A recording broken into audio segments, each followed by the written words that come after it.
श्रीमद् भगवद गीता 9वां अध्याय। ओम श्री परमात्मा नमः।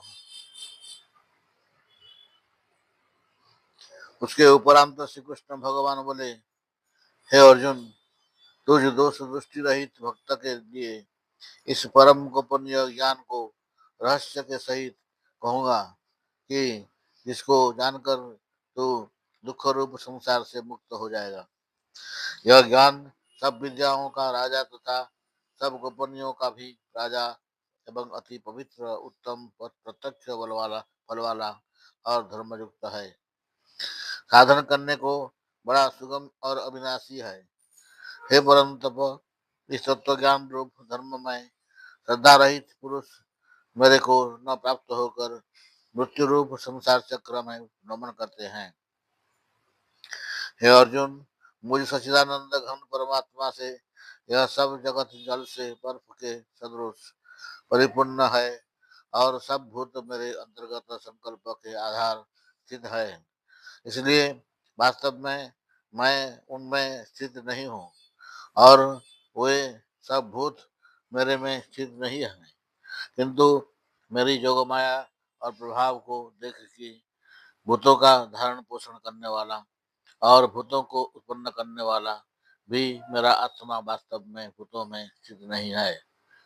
क्योंकि जैसे आकाश से उत्पन्न हुआ सर्वत्र विचरने वाला महान वायु सदा ही आकाश में स्थित है, वैसे ही मेरे संकल्प द्वारा उत्पत्ति वाले होने से संपूर्ण भूत मेरे में स्थित हैं, ऐसे जान। हे अर्जुन, कल्प के अंत में सब भूत मेरी प्रकृति को प्राप्त होते हैं, अर्थात प्रकृति में लय होते हैं, और कल्प के आदि में उनको मैं फिर रचता हूँ। जैसे कि अपनी त्रिगुणमयी माया को अंगीकार करके स्वभाव के बस में परतंत्र हुए इस संपूर्ण भूत समुदाय को बारंबार उनके कर्मों के अनुसार रचता हूँ। हे अर्जुन, उन कर्मों में आसक्ति रहित और उदासीन के सदृश स्थित हुए मुझ परमात्मा को वे कर्म नहीं मानते हैं। हे अर्जुन, मुझ अधिष्ठानता के सकाश से यह मेरी माया चराचर सहित सर्व जगत को रचती है और इस ऊपर कहे हुए हेतु से ही यह संसार आवागमन रूप चक्र में घूमता है। ऐसा होने पर भी संपूर्ण भूतों के महान ईश्वर रूप मेरे परम भाव को न जानने वाले मूढ़ लोग मनुष्य का शरीर धारण करने वाले मुझ परमात्मा को तुच्छ समझते हैं, अर्थात अपनी जोगमाया से संसार के उद्धार के लिए मनुष्य रूप में विचरते हुए को साधारण मनुष्य मानते हैं, जो कि वृथा आशा, वृथा कर्म और वृथा ज्ञान वाले अज्ञानी जन राक्षसों के और असुरों के जैसे मोहित करने वाले तामसी स्वभाव को ही धारण किए हुए हैं। परंतु हे कुंती पुत्र, दैवी प्रकृति के आश्रित हुए जो महात्मा जन हैं, वे तो मेरे को सब भूतों का सनातन कारण और नाश रहित अक्षर स्वरूप जानकर अनन्य मन से युक्त हुए निरंतर भजते हैं। वे दृढ़ निश्चय वाले भक्तजन निरंतर मेरे नाम और गुणों का कीर्तन करते हुए तथा मेरी प्राप्ति के लिए यत्न करते हुए और मेरे को बारंबार प्रणाम करते हुए सदा मेरे ध्यान में युक्त हुए अनन्य भक्ति से मुझे उपासते हैं। उनमें कोई तो बुझ विराट स्वरूप परमात्मा को ज्ञान यज्ञ के द्वारा पूजन करते हुए एकत्व भाव से, अर्थात जो कुछ है सब वासुदेव ही है, इस भाव से उपासते हैं, और दूसरे पृथकत्व भाव से अर्थात स्वामी सेवक भाव से, और कोई कोई बहुत प्रकार से भी उपासते हैं। क्योंकि क्रतु अर्थात श्रोत कर्म मैं हूँ, यज्ञ अर्थात पंच महायज्ञादिक समार्थ कर्म मैं हूँ, स्वधा अर्थात पितरों के निमित्त दिया जाने वाला अन्न मैं हूँ। औषधि अर्थात सब वनस्पतियां मैं हूँ, एवं मंत्र मैं हूँ, घृत मैं हूँ, अग्नि मैं हूँ, और हवन रूप क्रिया भी मैं ही हूँ। हे अर्जुन, मैं ही इस संपूर्ण जगत का दाता अर्थात धारण पोषण करने वाला एवं कर्मों के फल को देने वाला तथा पिता, माता और पितामह हूँ। और जानने योग्य पवित्र ओंकार तथा ऋग्वेद, सामवेद और यजुर्वेद भी मैं ही हूँ। हे अर्जुन, प्राप्त होने योग्य तथा भरण पोषण करने वाला, सबका स्वामी, स्वभाव शुभ का देखने वाला, सबका वासस्थान और शरण लेने योग्य तथा प्रति उपकार न चाह कर ही करने वाला, और उत्पत्ति प्रलय रूप तथा सबका आधार, निधान और अविनाशी कारण भी मैं ही हूँ। मैं ही सूर्य रूप हुआ तपता हूँ तथा वर्षा को आकर्षण करता हूँ और बरसता हूँ। और हे अर्जुन, मैं ही अमृत और मृत्यु एवं सत और असत भी सब कुछ मैं ही हूँ। परंतु जो तीनों वेदों में विधान किए हुए सकाम कर्मों को करने वाले और सोमरस को पीने वाले एवं पापों से पवित्र हुए पुरुष मेरे को यज्ञों के द्वारा पूजकर स्वर्ग की प्राप्ति को चाहते हैं, वे पुरुष अपने पुण्यों के फल रूप इंद्रलोक को प्राप्त होकर स्वर्ग में दिव्य देवताओं के भोगों को भोगते हैं। वे उस विशाल स्वर्ग लोक को भोगकर पुण्य क्षीण होने पर मृत्यु लोक को प्राप्त होते हैं। इस प्रकार स्वर्ग के साधन रूप तीनों वेदों में कहे हुए सकाम कर्म के शरण हुए और भोगों की कामना वाले पुरुष बारंबार जाने आने को प्राप्त होते हैं, अर्थात पुण्य के प्रभाव से स्वर्ग में जाते हैं और पुण्य क्षीण होने से मृत्यु लोक में आते हैं। जो अनन्य भाव से मेरे में स्थित हुए भक्तजन मुझ परमेश्वर को निरंतर चिंतन करते हुए निष्काम भाव से भजते हैं, उन नित्य ऐसी भाव से मेरे में स्थिति वाले पुरुषों का योगक्षेम मैं स्वयं प्राप्त कर दिया करता हूँ।